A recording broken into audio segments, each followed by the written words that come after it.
Well, we can kick off with this. That's Christian. I'm Mark. This is the Harloff Ellis Show. Oh, we're going? Yeah. Well, we're recording. Because I want to ask you about your phone this week. Oh, okay. But I also have two types of candy in the office. I'm going to debut in my mouth, which I've never had before. I can't hear you because you don't have your headphones on. So this is a sweet tart. Mm-hmm. It's a whipped sweet tart, which they call it a whipped sweet. It's a little aggressive. You've never tried it? No.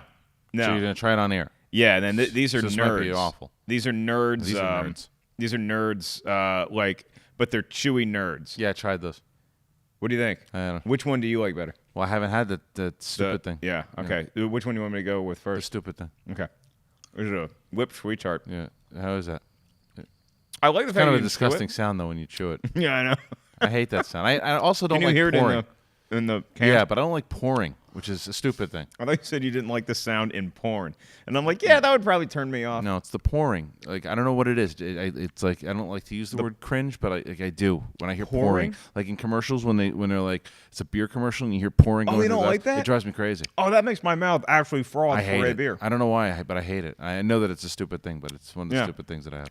All right. But those are okay. Nerds are like wannabe sweet tarts.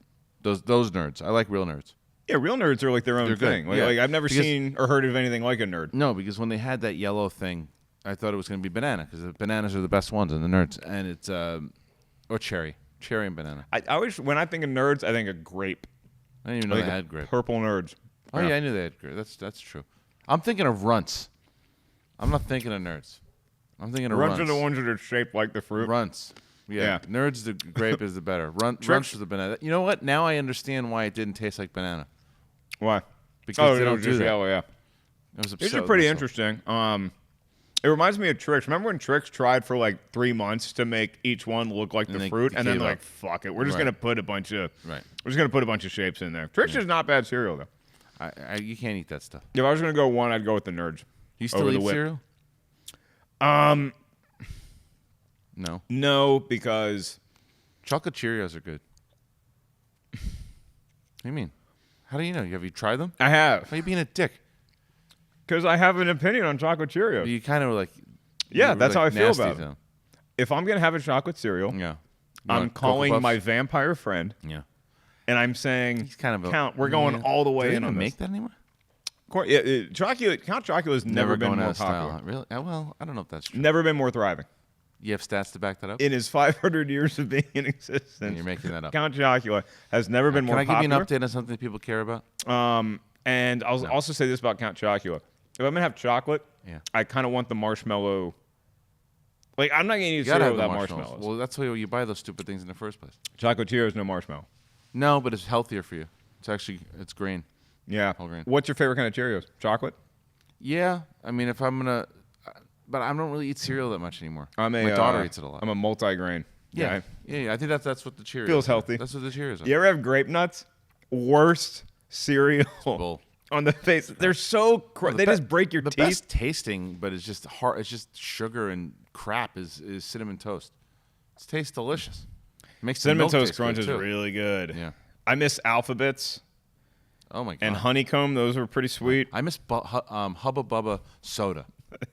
You miss butt. That's a great sound bite. Hubba Bubba. Hubba Bubba gum? Yeah, soda. There was bubble gum. There was Hubba Bubba soda for a while. The only bubble gum cola. It must have given me. I mean, it didn't at the time, but it had to have side effects. It probably did. It had to have. The only bubblegum flavored cola I've had is the Roddy Piper stuff. But I've never. I think I took a sip of one of them, but I still have one of the unopened ones. Do they still make Roddy soda now that he's passed? I believe so. Yeah. Yeah. Makes sense. I believe so.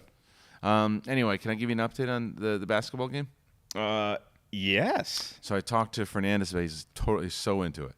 Okay. That's good. Yeah. We listened to. So we put on the last episode of After Schmo, which is now After Thoughts. Actually, you know what? They might have even talked about it on After Thoughts with Snelling. Hey boys.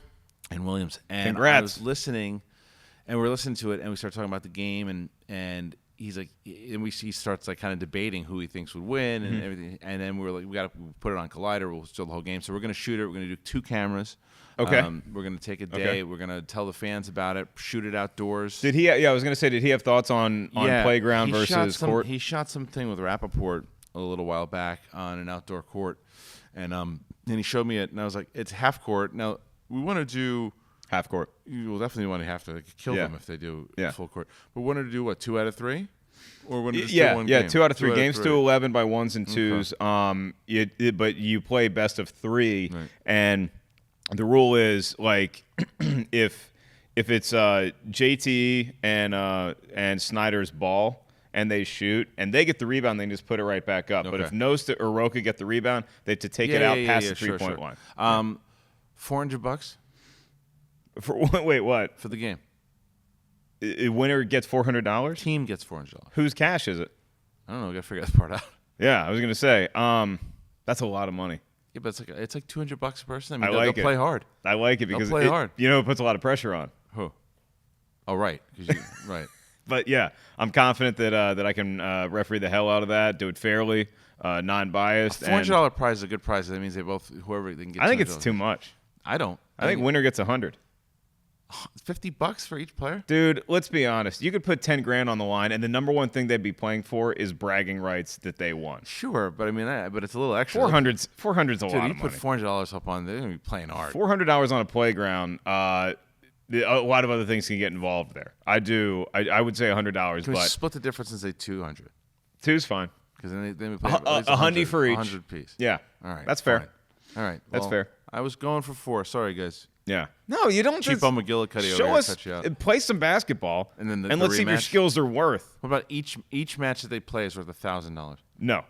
This is their rookie contract. So like when you go to the big leagues now, you get a rookie contract, and that's not as much. And then if they play well, then you can go for that big free agent contract. If the 2 out of the 3 games is a success, and let's say it hits 100,000 views on YouTube, then the next match, the next 2 out of 3 might be worth a little bit more.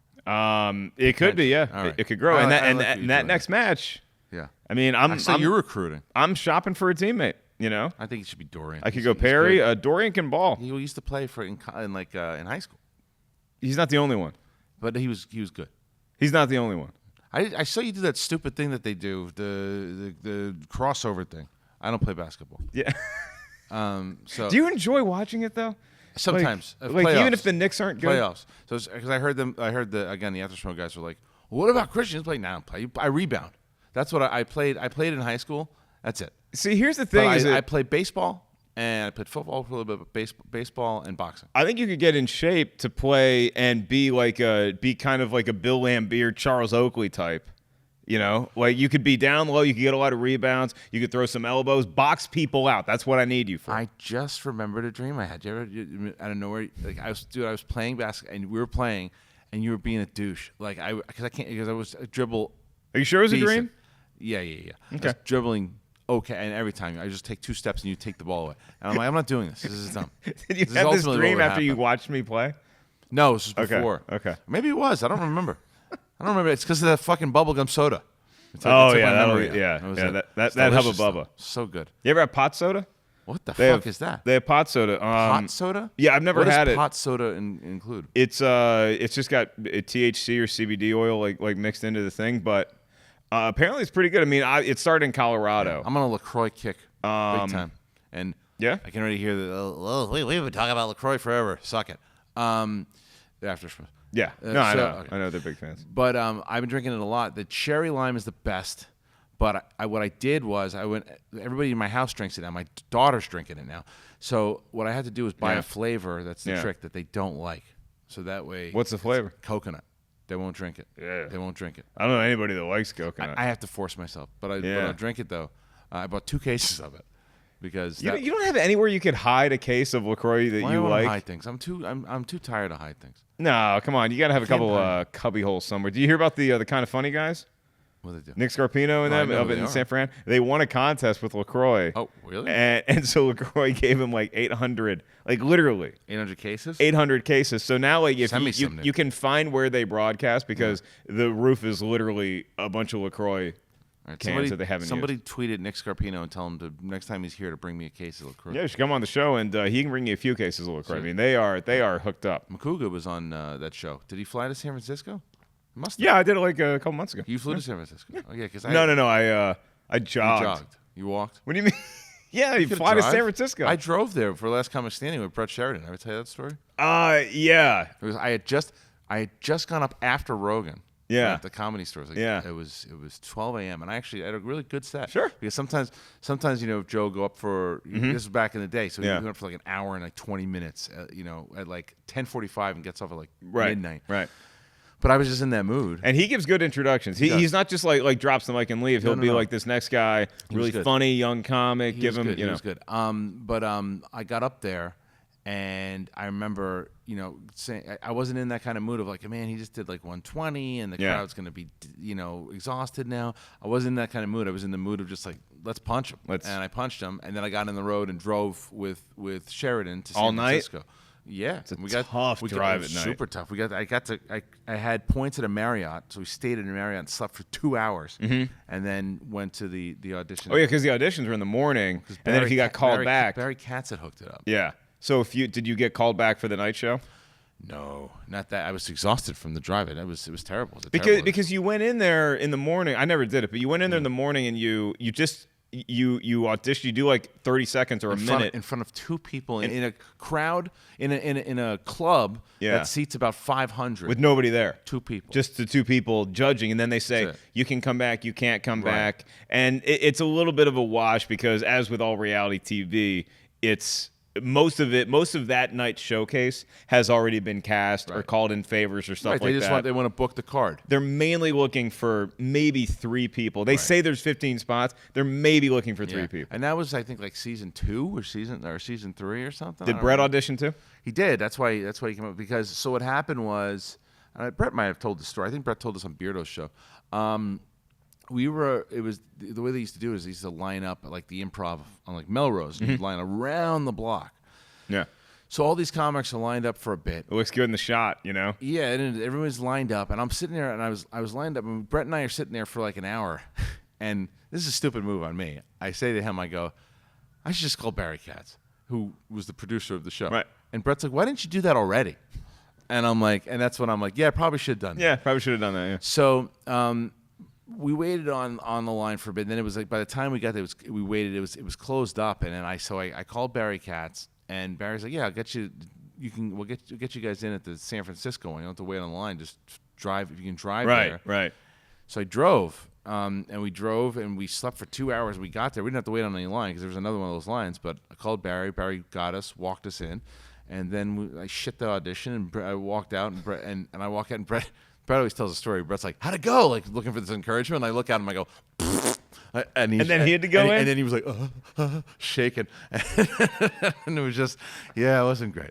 I would figure both of you guys. 2 people. If you're looking for a kind of style. Too. I don't remember who they were. They were dicks. Like, if it was Bob and Ross. Was it? Yeah. I didn't like them. At the time, I think they were booking The Tonight Show. Like, it wasn't. If you're looking for a style of comic that best suits the last comic standing, at least the audition process, because once you get like 5 or 10 minutes on stage in front of a huge crowd, you can do the kind of stuff you used to do. That's what I was hoping for. I was hoping to walk in, there was going to be like 300 people there, and I was like, let's go. Yeah, it was in the morning, but still I didn't know what to expect. Just 2 people. If you have a few funny Dave Attell one-liners, that's a good. You're looking for sticky. Yeah, because if you get in there and you're telling a story about a kid walking into a sandwich shop, 2 minutes in, you know. That's the thing. He's had like 2 or 3 minutes, and my bits were like I have lines inside of them are funny, but it was all about the ultimate payoff. You would have been the comic that squeaks in the morning, and then you get there that night, and you're in front of a crowd, and you're relaxed. My style didn't serve for that type of audition at all, and it was just like, and plus the fact the exhaustion of the look. The bottom line is you got to find a way to make it fit. So it's not an excuse. Bottom line is you need to have already been represented by somebody that's going to get you on the nighttime showcase. That's true. Well, and a lot of good comics were kind of broke on that show. Yeah. For lack of a better word, Eliza, like Eliza won it. Ralphie May did very well on it. Jeff Dye. So there's a lot of good comics came from there. Yeah. And then so that was just fun. That was like 2003. But that drive at night is scary because I did that drive back. Last time I drove up there was to do the Sacramento Punchline. And I got off stage at the Punchline Sunday after the last show, do the meet and greet, take all the pictures, get in the car from the club, and I'm driving home because I got to be on Movie Talk that morning. And that drive, I had to pull over every 20 minutes because the lines start to run together. And I had this weird thing happen. I don't know. It was so stupid. We went before we left. Right after the Comedy Store, we stopped. We went to the gas station, and as I'm putting gas in the tank, this stupid flash thing happened in my eye. Like I don't know what happened. And I could there was this bright out of my left eye. It was only this. I could only see this flash of light. Were you abducted? No. Are you the Travis Walton? It was just weird. As I'm looking at that light, it's like that constant light was like this in my eye, but my right eye was fine. And it was the whole drive. And then once the drive stopped, it went away. Did Brett take some of the wheel? He drove. It was half and half, I think. I mean, it's so long ago, I don't remember. See, I love driving on a trip like that during the day. And now, I can't. After that experience, I don't like driving at night. Even if I'm just driving home from a screening or something, I get a little wonked out from that experience. I loved the road trip though. 2004. Sorry. Yeah, I love the road trip. Yeah. I love stopping at gas stations, getting a Diet Mountain Dew, trying a new nerd candy or something like that. Yeah. I love that stuff. Talking about a road trip with the family because of this whole Allegiant thing going on. So what happened? So you were supposed to go on a trip with your family. Yeah, we were going to fly out on Allegiant. We're going to go to Wyoming. And go through Yellowstone and do all this stuff. Well, usually you drive through. You don't fly over Yellowstone. No. If you really want to get the experience, you drive through. Yeah, of course. But we're going to fly in and visit my wife's family, and there's just so much throughout the whole thing that we were going to do. There was going to be a 2-hour drive at one point, which is fine. But we have a 6-month-old. You're going to rent a car up there? You're going to rent a car, but it was like a 6-month-old. But the only way to fly there is Allegiant, right? And I had heard none of this, so I put my 6-year-old to sleep last night, and I'm walking out, and my wife is like, I feel like she's watching It. I'm like, what are you so scared about? What's up? She's like, come here. And we're watching the 60 Minutes report that basically Allegiant is garbage. They had 87 engine failures or whatever it was. So something like 21 engine failures in a record amount of time. Normally you get this one. This is on 60 Minutes? 60 Minutes report. A full 60 Minutes report of how Allegiant, what it is that... Didn't get any headlines because it was the Comey one too, that night. No, not yesterday. This happened a couple days ago. Stormy Daniels maybe? I don't know. 60 Minutes had a lot of stuff. It's going around because it was trending on Twitter and I looked at it and it was this whole thing happened with Allegiant. The management's really cheap. They're using plane parts that you can't even use anymore. That's why they keep blowing out. Ooh, it's a mess. Ooh. Yeah. So I'm not normally. My wife is always if something happens, if every day it's always smell the milk. Is it rotten? My wife's always is, and I'm like it's fine without even smelling it. But this thing.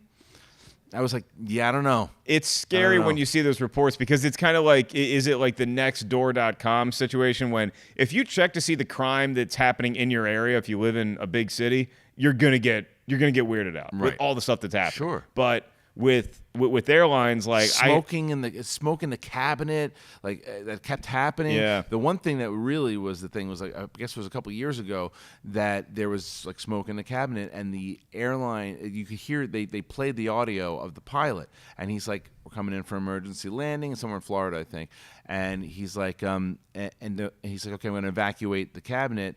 And they're like, okay, evacuate. And then a voice pops in and goes, hold off on that. Don't do that just yet. And then he's like, who was that? And they waited, and he didn't get a response back, and they let everybody out. He was fired for doing it because Allegiant didn't want the bad press about all of it because after he made the emergency landing and let everybody out, the press came and the cameras on, everybody kind of getting out. Oh, so somebody told him to not let them out because they didn't want the press? Because it's just going to look just hold on. And it was shady stuff going on over there. Yeah, so we canceled it. You look at somebody like United and they have a lot of bad issues that happen inside the plane. Inside the plane itself, that's the people they're hiring. Seems okay. Yeah. Spirit Airlines is the always want to have a question about because Spirit Airlines is literally nothing but cancellations. It literally, you look at it and sometimes the tickets are really cheap. You're like, I'm going to take that deal. I've never heard of a Spirit airline actually being on time ever in my life. Never heard a story about Spirit. That is news to me. I'd rather you be late than broken. It's Spirit. It just keeps getting canceled. I like my women too. Like you had your.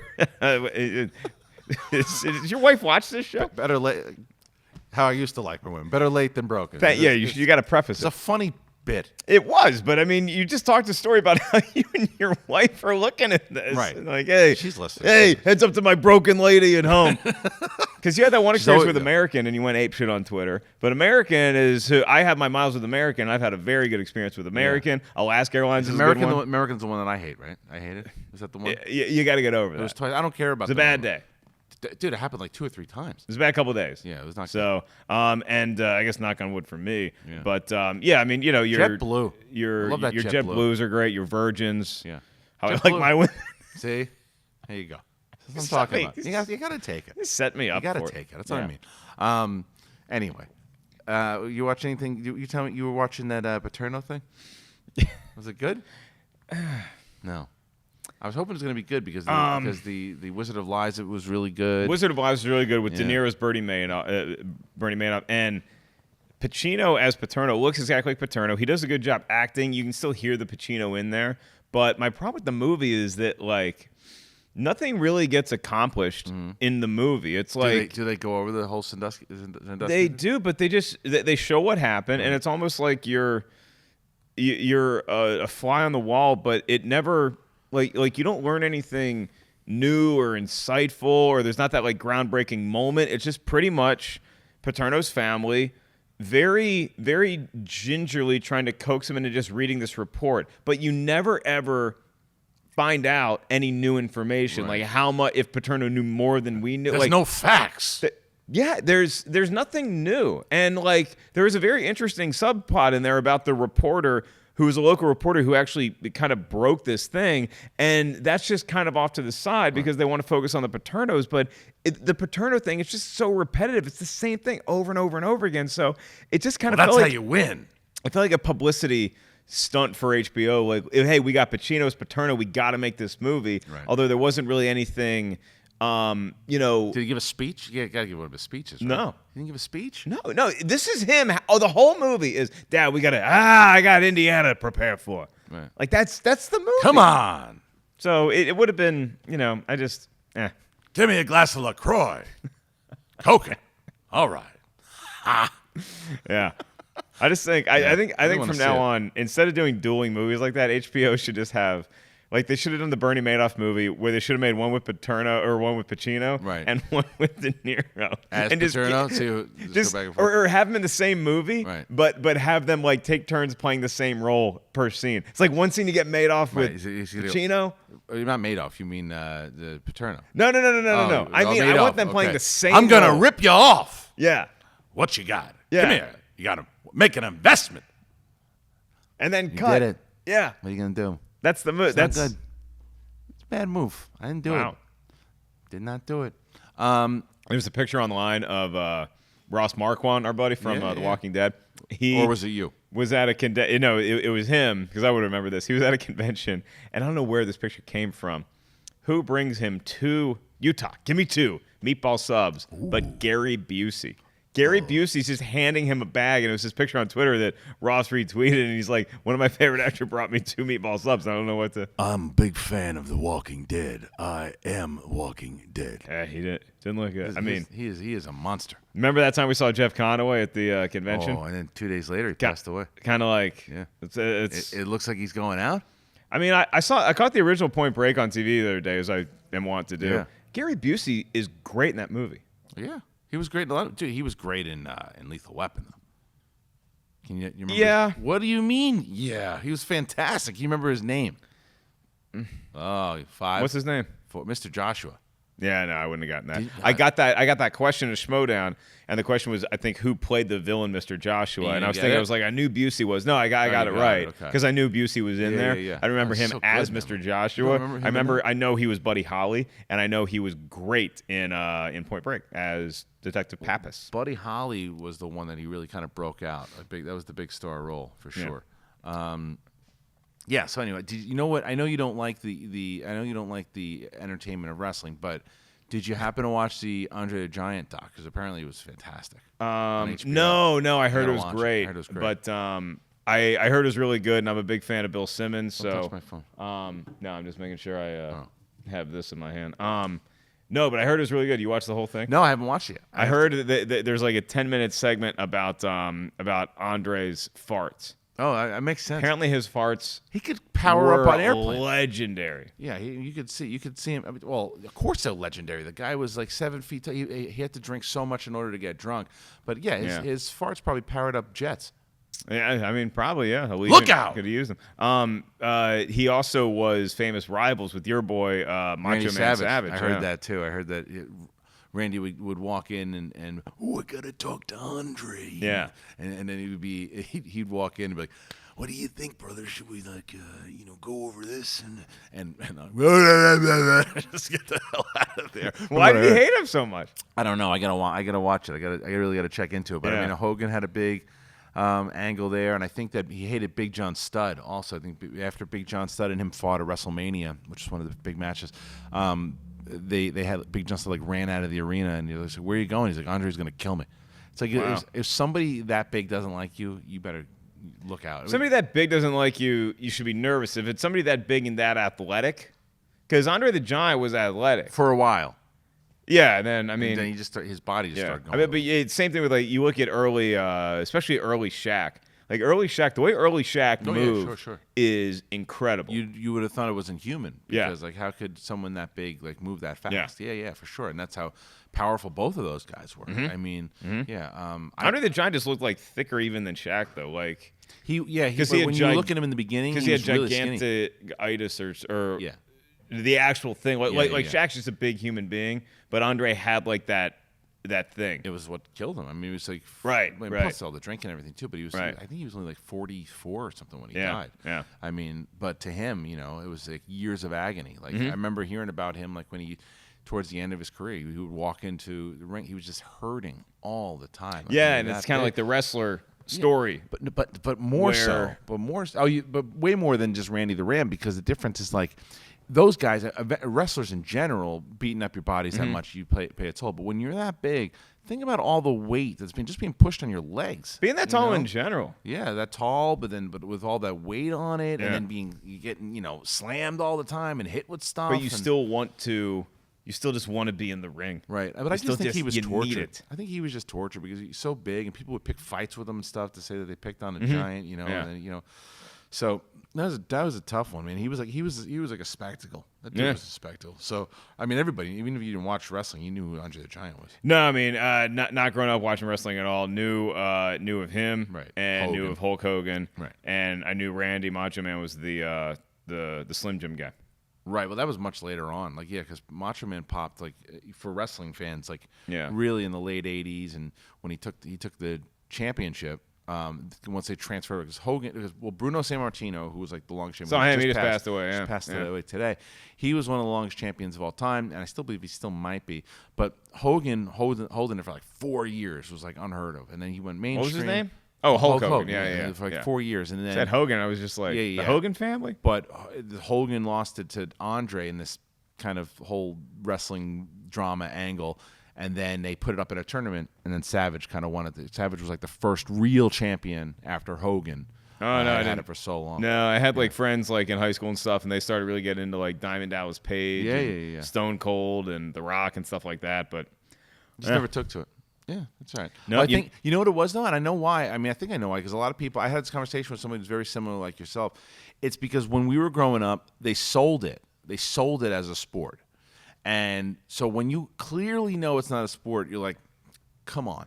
And it's athletic, and it is you're definitely there's a lot of athleticism to it, but now it is clearly labeled as sports entertainment. So later on in life, people know they're in on it. It's pitched on the theater. It's pitched as a show now. Is that how it's pitched to kids? Now it is. Yeah, it's pitched. It's pitched as a show. I don't think kids watch it and know it's fake. Not all the way. They can go on the internet and look it up. I let Vivian watch a couple matches, and I had to explain to her. I'm like, it's just like acting. It's they know kind of what's going to happen. If they're 10 though.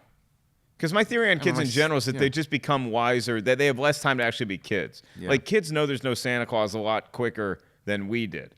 And kids it's also they have more the assholes in their class. But they're, the kids when they're 8 years old now, they're having sex and they're doing drugs and they're driving cars and they're having jobs and 401ks. Yeah, they're doing all that stuff. Oh, right. And so with watching wrestling, it's I liked the sports that appealed to me. Right. Well, then that's my point. Is that it was pitched it wasn't pitched to you as a show. And because it's a show. I thought it was pitched to you. I took it when I was younger. No. It was because you have somebody like Steve Simone who's a huge wrestling fan. He thought it was real when he was a kid. That's what I mean. That's what I'm saying though. Is that I definitely had a lot of it to where I thought it was real when I was younger. Yeah. And then, but you kind of know these things as it's going on later on, but they didn't do, because the business was very different back then. Like, so they would, like kayfabe and things of that nature, where if you're not familiar with what that is, it's basically the storylines alone. Like you would now. Mm-hmm. You go on, like you can have John Cena go on a show and talk about what his character does on wrestling. That was unheard of back in the day. Like if Iron Sheik went on the air somewhere, sold better. You better go on the air as Iron Sheik. Like you can't go on as who you really are. You can't be seen in a bar drinking with Sergeant Slaughter, because they weren't allowed to do that back then. And that's why when I used to when I used to do Roddy Piper's podcast with them too, like it was hard for those guys all the time because because people did think it was real. A lot of people didn't. And they'd want to go out, and Roddy used to get stabbed and like he got into all these fights all the time because Roddy was like the sweetest guy in the world, but people took it like he was one of the best villains of all time, so they thought it was real stuff. But now it's way more mainstream than it ever was, even in the 80s and 90s. It's huge now, monstrous now, and I think that why you could buy it back in the day is that it seems to me like most wrestling matches, like you'd go in, even if you're a kid, you're watching, you know that there's probably a script that they're following, but then there's another thing that happens. Like two guys are wrestling, then somebody else comes in the ring. Yeah. And it's like, oh, this wasn't planned. It's like, no, this was set up, but then this part of it. Right. Like this guy, the Iron Sheik, whoever saw it on TV and got pissed. And so you believe that part's real. And you're right. I think they did a better job. From what I've seen, they did a much better job of selling it as this character 24/7 back in the day. Right, they're not trying to do that. They're not even trying to do it. It's not even a matter of they do it better. Yeah. They're not trying to do that. And that's the thing. Like, but doesn't make it even dumber? Like, if you're gonna sell it to me all the time. No, because by that, do the characters in Stranger Things walk around as the characters in Stranger Things? No, but I buy them in the show. That's what I'm saying, though. The thing is, so people who watch it, the hardcore fans of it, are buying these people as their particular characters in the show. Like, so for example, there's these two women, Nia Jax and Alexa Bliss, right?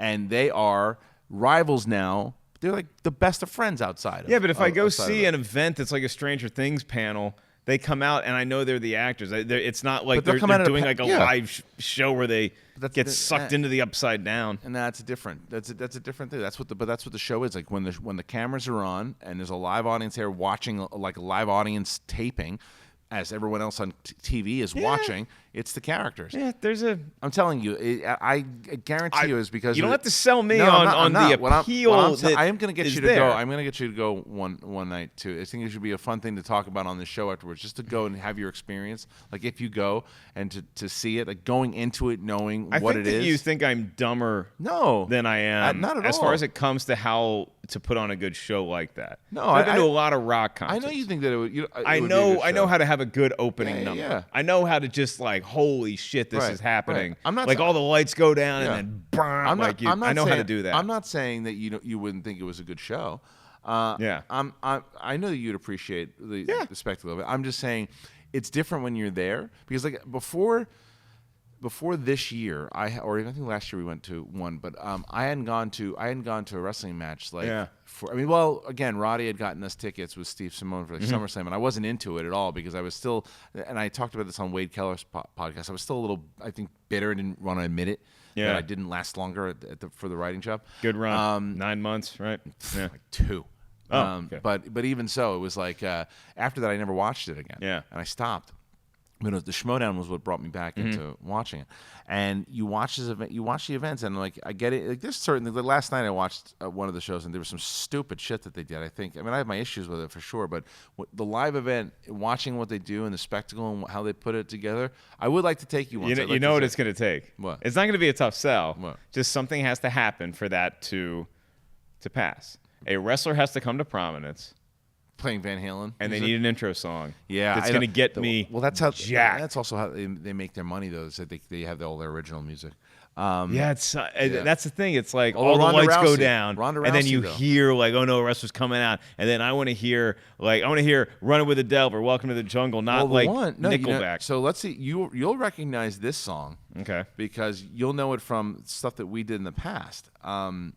And I'll play it. Give me some cover. I'm gonna buy you some time here, but don't play it until I tell you to. I won't. Because we're gonna do our giveaways right now, and our giveaway is something very special, near and dear to obviously our hearts from stand-up comedy, and to you if you enjoy celebrating 420 in any capacity, and that is Cheech and Chong's "Up in Smoke," the classic comedy, concert / sketch extravaganza. Cheech and Chong, Up in Smoke. It's a great movie. You guys need to check it out. And we're giving away 3 copies of it, I believe. It's the 40th anniversary, so the grand prize is the stash box. You win a stash box. There's a lot of cool stuff. I don't think there's actual weed in the stash box, but it's like positioned like a stash box. You see the picture. That's a cool thing. So one person's going to win that. Then we also have 2 Blu-rays of the 40th anniversary of Up in Smoke just in time for 420. All you have to do to be eligible to win is retweet when we tweet out the live link of this episode of Harloff Ellis. So retweet it, and you are automatically entered into the lottery to win one of the 3 Cheech and Chong 40th anniversary Up in Smokes. And check out the link in this vid's description if you guys want to actually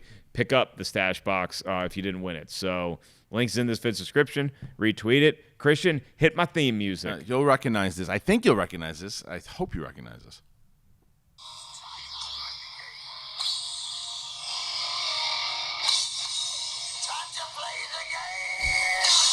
Right? Yeah. That's a wrestling theme. Did you know that it was a wrestling theme?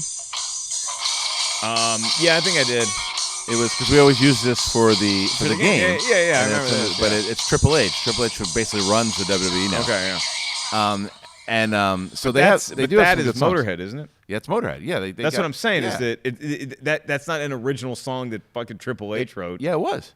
With Motorhead wrote it for him. Oh, I didn't know that. Yeah, Really? Yeah. Jeez. Yeah. Right. Yeah. He had quite a few. They had a bunch of them. This is sacrilege to say. Yeah.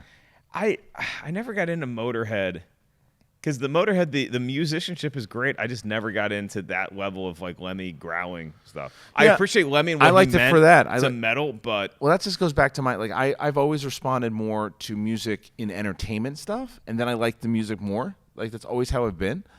Just the pure music at first doesn't. So like sometimes it does, but I mean like when a song actually works over a scene or an event, or I wind up liking it more. Like I've during sports, like when they've done like these promos for certain things. Like they did this thing for Nelly once, right? Mm-hmm. And he had like this Heart of a Champion. It was for the whole Yankees dynasty that they did. And they played the music over it, and I wound up loving that song because I would have never run and sought it out. But the fact that the first time I heard it, now I have those memories of like Jeter and stuff, and so that's how I've always kind of responded.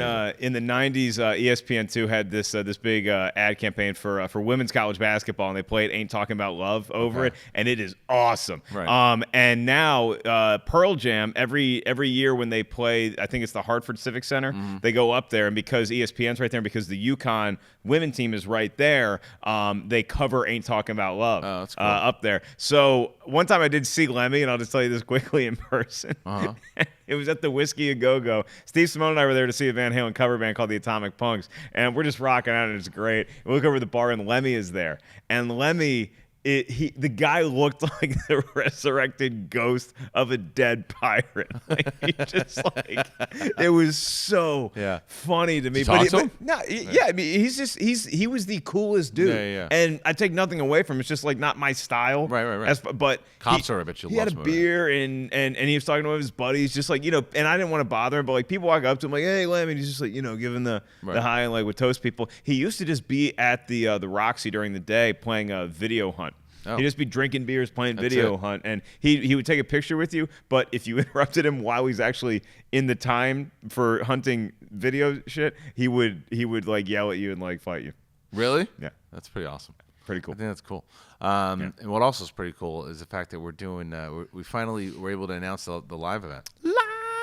We're doing it. Part 2. Yeah, man. I'm Portal Theater. It's kind of like our Cheers. I'm just glad that we got it on a Saturday. Yeah. Saturday helps. It's not a work day. It's easier for people to get there. So it's Saturday night, 7 o'clock to 9 o'clock. North Hollywood, El Portal Theater. Great matches. The Star Wars matches have always been pretty intense.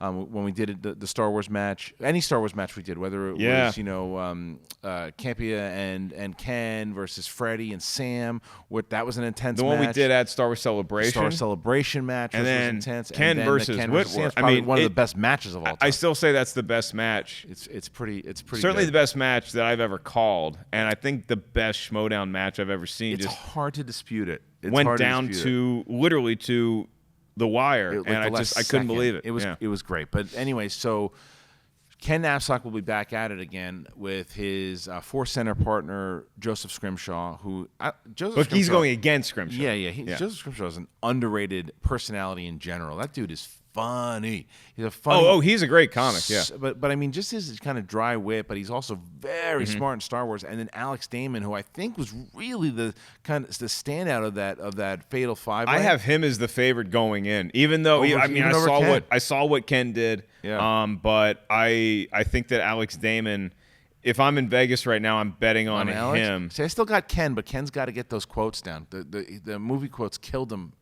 Is that what hurt? I can't remember exactly what his weakness was. It was quotes. Damon just seemed a little quicker on like the droid names and stuff like that too. Well, they haven't faced each other yet though, Ken and Damon. I know, but I've seen Damon, yes, Damon recall knew a lot of stuff, and I think all of those guys, it can go down to the wire on that match. So.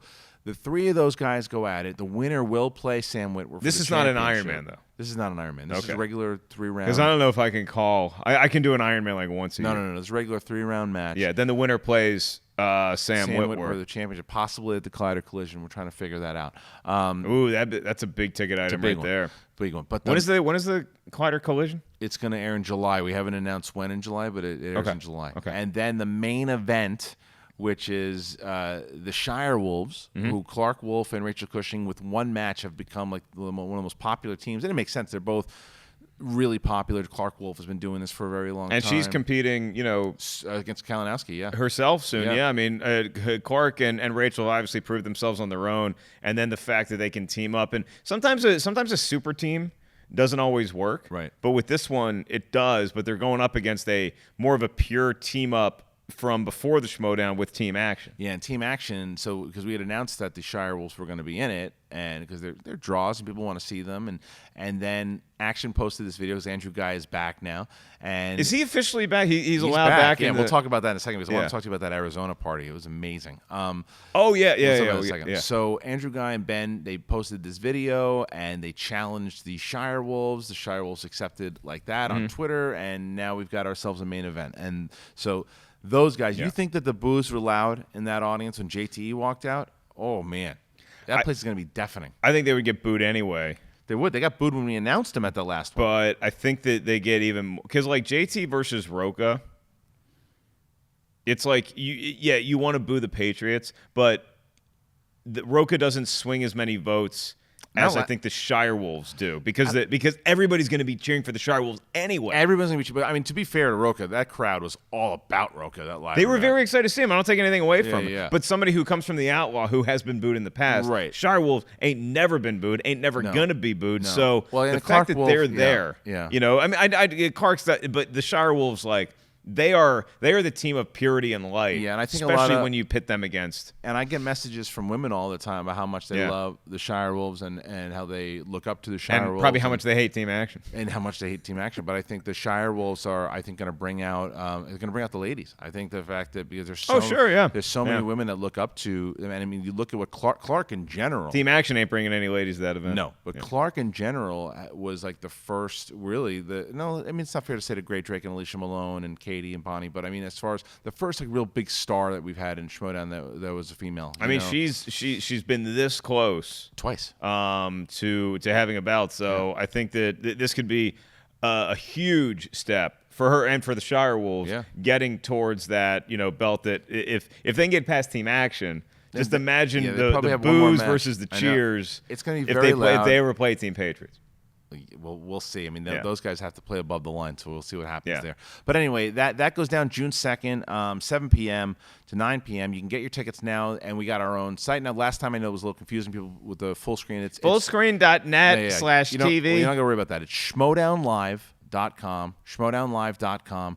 You go there, you can buy the tickets. There's 3 tiers of tickets that you can get. I really suggest going, and if you want to look at the last live event, you can just check out, you type in Roca versus JTE, Watch the last live event. You're subscribed there. Yeah, and you'll see it. But I can't wait for this thing. I think it's going to be really good. And I like that. I like that website, schmodownlive.com. It's easy. Because everybody already knows to go to alive.com because it's just like markellislive.com. We can get tickets to see me at the Funny Bone this weekend in Hartford. I'm going to be in New York and Connecticut in June. So that's it's literally the week after we tape the Schmodown. Okay. Then I'm in New York headlining some shows there. So that'll be fun. There's no way that we get somebody who gets to this thing that farther from Finland, right? Finland's the record. It wasn't Finland. It wasn't? It was Denmark. Oh, it was Denmark. Yeah, it was our boy from Denmark. It was Finland. Yeah. Denmark. Well, no one's beating that. Somebody could. I mean, here's the thing that I was considering because unfortunately, somebody came from Denmark last time just for the Schmodown. When we dropped the free for all, I was on the road somewhere. Where was I? Was going to Valpo. I did remind me to tell you that story. Right. I did Valpo University, then I popped into the Columbus Funny Bone. Great to see all you fans out there. But I was going to just surprise the late to the party and go to that. Arizona? I was going to go. Yeah, I was going to surprise them. You should have. That would be awesome. I mean, what happened? I'm booked to do Valpo University. I have to entertain the masses, so I went. Did you know in Indiana they can sell beer at gas stations, but they're not allowed to sell cold beer? Why is that? Only at liquor stores. Why is that? So you're less tempted to drink it on your way home. Car. I have no idea why, but anyway, I saw all the after or the watch-alongs. Yeah, did you watch them all? There's one in the UK. Yeah, the pictures from them were amazing because it's like they rented out like an entire TGI Fridays or Chili's, and people showed up. I was humbled, I was flattered, I was stimulated. Yeah, well they had No Anchovies was the name of the place in Arizona, and if you watch, you can go to Late to the Party's channel, and you see they have a full reaction of them watching it from the backyard, and you see the people, like there are people stopping on the street to see like what the hell are these people watching. Great. And they stopped and watched, but the best was the reaction to Dan Merle. The music comes out, and then Guy comes out, and you watch the reactions for people. There's some of the best Schmodown reactions I've ever seen. Mm-hmm. There's one. Take 3. These guys, they're all watching, and there's like 5 or 6 of them watching. And so Dan's music hits, and they're like, yes, yes. And the one guy's like, all right. I announced Dan Merle. Goes, all right. And he sees Dan, and the one guy just puts his hands on his head, and he's just like, it's like Ace's reaction during Walking Dead. Yeah, absolutely. The Ace reaction is still one of my favorite reactions to anything. Yeah, it's really good. So I'm at Valpo, right? Yeah. And I've seen this at college shows before, so this wasn't something entirely new to me, but and first of all, they went out of their way because sometimes when you do a college, you've done colleges before. When you do a college, sometimes it's like a great theater or arena setup and it's fantastic. Other times, it's like you're in a cafeteria or something. Right. It's just so they have like this like kind of it was kind of like a big ballroom they have, but they called it comedy club night, so they turned it into feel like a comedy club. They had like waiters. Or was it just like your mom and dad trying to make it feel like no. It felt pretty authentic. And Jake Landgraf is one of our big fans. Okay. He happens to be at Valpo, and so he was one of the waiters that night. He was really excited. He went on stage, introduced me. It was really cool. So he brought me up, and the kids are great. Probably 100, 200 people in the showroom or whatever, and they're all enjoying the show. Fun hour of stand-up. But what I noticed, who was performing? What the kids do is they laugh, and occasionally you hear an applause break. But what they do now is the same thing that they've done for decades at like poetry, like poetry. If you snap, do they really? Yeah. What is that real? Yeah. What are you talking about? They snap. Just I was kidding. Say something. Roka's hat is stupid. That's a thing? I'd quit stand-up. Well, it's weird, but again, it's people ask me now why I quit. It's because I knew people would start snapping out of it. Yeah. It's like people. If you're showing me a sign of affection for that you appreciate the joke, I'm thrilled. Yeah. But applause breaks are what we crave as comics, and so to hear a laugh and to know that it would be an applause, but it was like I was in a different planet or something where they just like they do this. They're still laughing audibly. They're like, right. And I'm like, oh God, what's happening? Did you address it? I didn't address it that night. I'm surprised because the whole audience was doing it. Whole audience. I actually might have said something. I can't remember. Were they messing with you? I don't think so. If they did, the first time that ever happened though.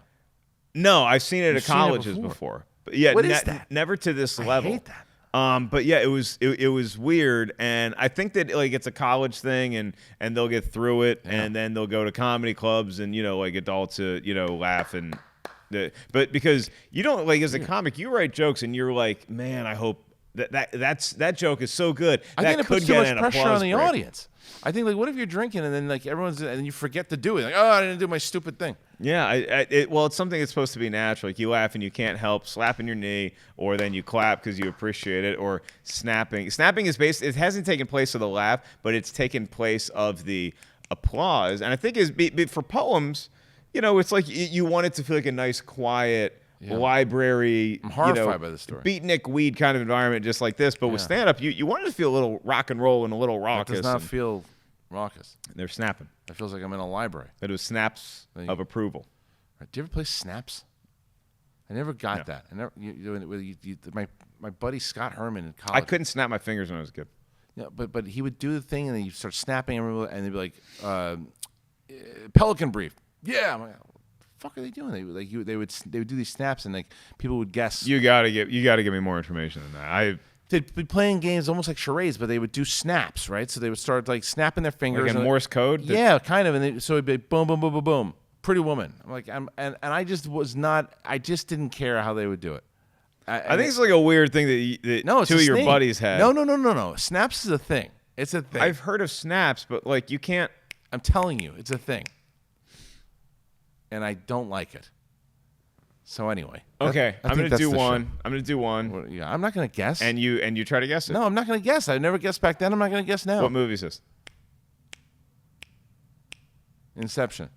Beetlejuice. Great. Shake, shake, shake, Senora. Shake it all the time. I met somebody recently that didn't know what Beetlejuice was, and I felt old. You start snapping at him. I did. All right, I'm gonna snap at you guys here. Time for us to go. If you see somebody. Yeah.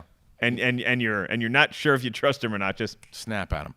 All right, guys. Thank you, Valpo Kids. We're out of here. This is the Harloff Ellis Show. Make sure that you subscribe on Apple Podcasts. Make sure you do that. Make sure that you check us out on YouTube, leave comments, and check out the Collider Network as well. A lot of great shows over there. This character hosts Movie Talk every day. This guy hosts Jedi Council. Yeah, so all that stuff. And then make sure. The live show. Once again, June 2nd. Even if you weren't necessarily a big Schmodown fan, you want to come out, you want to meet the crew, and maybe it's the first one that gets you into it. Come check it out. It is June 2nd, 7 to 9 p.m.